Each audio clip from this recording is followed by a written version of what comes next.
Hello, my name is Ben Roberts and I serve as an ophthalmologist, a missionary ophthalmologist at Tenwick Hospital.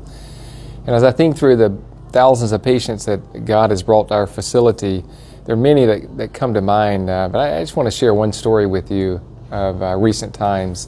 Had a patient come to us about 3 years ago, a young adult that suffered from a blinding condition called a retinal detachment. And he came to our facility and we identified the problem. We performed the surgery that he needed, but at the time I didn't recognize there were other issues going on in his life. But one of my nurses and chaplains spent a lot of time with him and recognized he had other challenges, other issues. He was a drunkard and was making some very poor decisions in his life.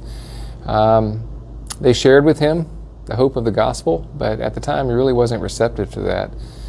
We released him with a plan to follow up, which he needed for his medical care, but he chose not to do that. And about 3 years later, this same patient returned to our hospital, except this time he was in shackles. He had been arrested and placed in prison for some poor choices that he had made, and he came back because his eye was hurting him. He had some secondary problems that occurred because he didn't follow up after his initial eye surgery. So he came, we identified the problems and made a plan to take care of him. And over the past year, I've been caring for him for this eye condition. And thank God his vision is improving and he feels much better. But more importantly, he's had another opportunity to hear from our staff, to hear from our chaplains, to hear from me, the hope of Christ and that hope that can change each one of us. And over this past year, this young man has accepted Christ. He's been humbled.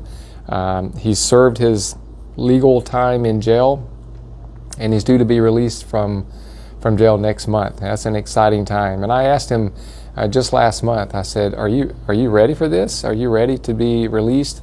And he said, I'm very ready. He said, God has really done a lot of amazing things in my heart, and I'm committed to Him. I don't know what the future holds, but I'm excited to be released and to trust God in the coming days. So thank you for your investment in me and our staff, enabling us to share the light of Christ and restore vision, which we've tried to do for many years. Thank you so much.